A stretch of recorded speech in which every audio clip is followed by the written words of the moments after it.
1998 Chevy 1500 Silverado. What we got done on this beautiful thing. Still got the stock catalytic converters. It comes factory dual, true dual, all the way back.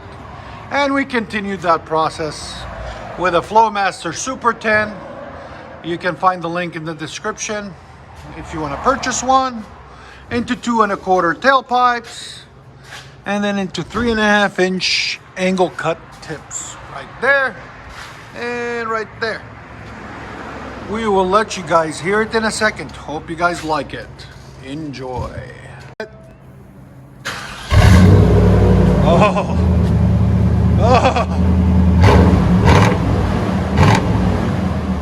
That always makes me feel good. Don't you guys agree?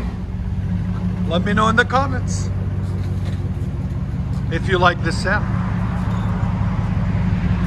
because I sure do.